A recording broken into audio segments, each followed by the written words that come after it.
pagi, Pak Kusman dan teman-teman semua. Kami akan mempresentasikan mengenai isu Indonesia yang batal menjadi tuan rumah sepak bola U20. Presentasi kami kali ini terbagi menjadi 5 bagian. Yang pertama ada identifikasi masalah, yang kedua ada analisis, yang ketiga ada evaluasi, yang keempat ada kategori klaim, argumen utama, serta pola deduktif spesifik, serta bagian kelima argumen induktif spesifik dan juga analisis kesesatan informal.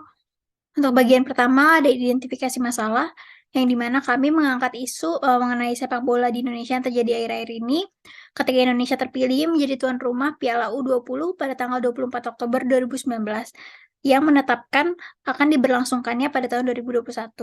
Namun, karena ada kendala kasus pandemi yang terjadi, membuat FIFA menunda untuk membatalkan turnamen tersebut hingga diundur sampai tahun 2023.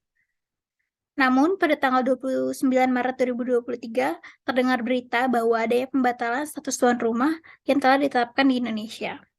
Hal yang melatar belakangi Indonesia batal menjadi tuan rumah bermula dari adanya penolakan oleh sekelompok masyarakat di Indonesia yang menolak tim Israel untuk mengikuti pertandingan U20. Permusuhan yang terjadi pada Israel dan Palestina ini tak kunjung usai sehingga menjadi penyebabnya. Karena seperti yang kita tahu bahwa Indonesia ini sangat berpihak kepada Palestina. Selanjutnya ada analisis pada penolakan yang terjadi sebagai tuan rumah Piala U20 yang diutarakan secara besar-besaran sehingga terdengar di kalangan internasional termasuk dengan FIFA. Sebagai pengurus sepak bola internasional, FIFA berhak melaksanakan tugasnya untuk mengurus sepak bola di seluruh dunia dengan aturan-aturan yang telah ditetapkan. Pelanggaran adanya politik yang tercampur pada penggelaran U20 di Indonesia membuat FIFA memutuskan untuk membatalkan Indonesia sebagai tuan rumah Piala U20. Nah, pembatalan tersebut membuat Jokowi sebagai Presiden RI turun tangan untuk berusaha agar sepak bola Indonesia menjadi lebih baik. Presiden RI sebelumnya telah berucap bahwa tidak diperbolehkannya adanya campur tangan politik yang terjadi selama penggelaran U20.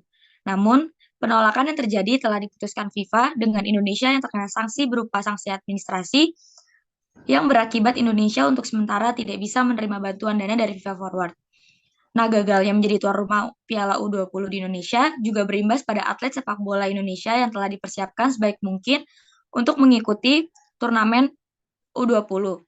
Evaluasi dari masalah ini yang pertama adalah menaati aturan yang telah ada sebelumnya. Semua aturan yang dilanggar akan menerima sanksi masing-masing yang sepadan dengan pelanggaran yang telah dilakukan. Bukan pertama kalinya Israel mengikuti turnamen sepak bola di bawah kepengurusan FIFA, serta adanya status diperbolehkannya Israel maupun Palestina untuk mengikuti sepak bola dengan menaati peraturan yang telah ditetapkan pada federasi tersebut. Lalu yang kedua adalah landasan kemanusiaan. Indonesia sebagai tuan rumah yang seharusnya lebih memahami aturan tentang turnamen yang diselenggarakan juga sudah paham semestinya. Namun, dikarenakan landasan kemanusiaan tentang keberpihakan Indonesia kepada Palestina yang mencampurkan urusan politik, menjadikan Indonesia menjadi memiliki hak untuk menolak dan menerima siapa yang akan datang atau tidak di negaranya, khususnya pada pergelaran Piala Dunia U20 yang berlangsung. Sikap ini yaitu menghormati satu sama lain, terutama pada aturan yang berlaku. Harus diperhatikan lebih untuk kedepannya dalam kegiatan apapun dalam kemasyarakatan Indonesia. Lalu yang ketiga ada pendapat pribadi. Tak lain pula, tokoh masyarakat seperti gubernur dan petinggi lain yang menyuarakan pendapat pribadi yang memengaruhi terhadap pelanggaran aturan FIFA juga seharusnya diperhatikan kembali setiap tutur kata yang keluar merupakan perhatian publik. Selanjutnya, untuk contoh kalimatnya terdapat klaim Indonesia batal menjadi tuan rumah usia 20 pada tahun 2023. Lalu di non-klaimnya kekecewaan berbagai pihak tentang aturan yang dilanggar oleh Indonesia. Lalu untuk klaim faktualnya, FIFA memiliki aturan tentang tidak diperbolehkannya ada campur tangan politik pada sepak bola. Lalu untuk diklaim nilai, FIFA membatalkan status Indonesia sebagai tuan rumah Piala U20 tahun 2023. Lalu untuk klaim faktual deskriptifnya, Indonesia batal menjadi tuan rumah U20 pada tahun 2023 dikarenakan adanya pelanggaran yang dilakukan Indonesia pada pelanggaran mencampur tangan urusan politik dalam sepak bola. Dan diklaim subjektifnya penolakan masyarakat Indonesia terhadap Israel yang mengikuti turnamen U20 yang dilandasi oleh kebencian terhadap Israel yang tidak membiarkan Palestina merdeka. Lalu untuk diklaim objektifnya, pelanggaran aturan pada Indonesia sebagai tuan rumah Piala U20 menerima sanksi administrasi dari FIFA yang berakibat Indonesia untuk sementara tidak bisa menerima bantuan dana FIFA Forward. Next slide. Untuk argumen utamanya, pada tanggal 24 Oktober 2019, FIFA menetapkan Indonesia sebagai tuan rumah Piala U20 pada tahun 2021. Namun kendala pandemi COVID-19 akhirnya diundur menjadi pada tahun 2023. Indonesia masih resmi ditetapkan sebagai tuan rumah Piala U20 dan akan diselenggarakan pada 20 Mei 2023. Dan untuk counter argumennya, FIFA mencabut status Indonesia sebagai tuan rumah pada tanggal 29 Maret 2023, tepatnya 52 hari sebelum Piala U20 digelar. Pencabutan status tersebut dilandasi dengan adanya pelanggaran aturan yang dilakukan Indonesia terkait adanya mencampur tangani urusan politik pada sepak bola. Lalu terdapat pola deduktif spesifik. Yang pertama, argumen berpola modus ponens. Jika Indonesia menjadi tuan rumah Piala U20, maka atlet sepak bola U20 Indonesia dapat mengikuti turnamen tersebut. FIFA mencabut status tuan rumah U20 pada Indonesia, maka Indonesia gagal mengikuti turnamen Piala U20.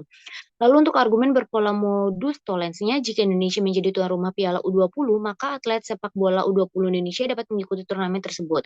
Pada tanggal 22 Mei, Indonesia bermain pada ajang Piala U20 melawan Brazil, maka Indonesia menjadi tuan rumah Piala U20. Lalu untuk argumen berpola silogisme hipotesisnya, jika pelanggaran aturan FIFA masih dilakukan oleh Indonesia, maka Indonesia akan mendapat sanksi dari FIFA tersebut.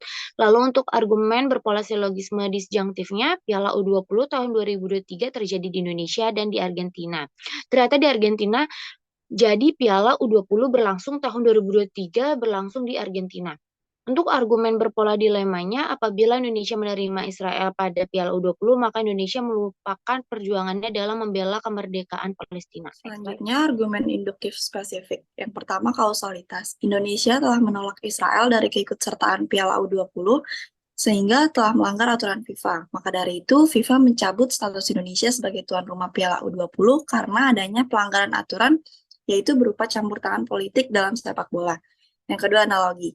Mempersiapkan Piala U20 yang akan berlangsung di Indonesia membutuhkan persiapan yang matang, sehingga memerlukan kerjasama antar pihak dengan baik. Sama seperti kita memecahkan soal matematika secara berkelompok, memerlukan usaha lebih untuk berkomunikasi dan bekerja satu sama lain. Selanjutnya, generalisasi.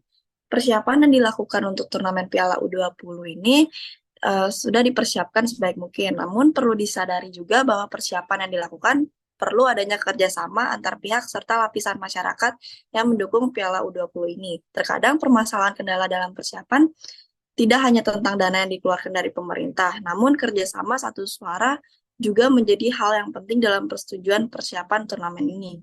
Pihak-pihak yang mencampur tangani urusan politik dalam sepak bola harus ditindaklanjuti agar penyelenggaraan Piala U20 di Indonesia dapat berjalan dengan baik serta dapat menaati aturan yang telah ditetapkan FIFA sebelumnya. Catatan informal ad hominem.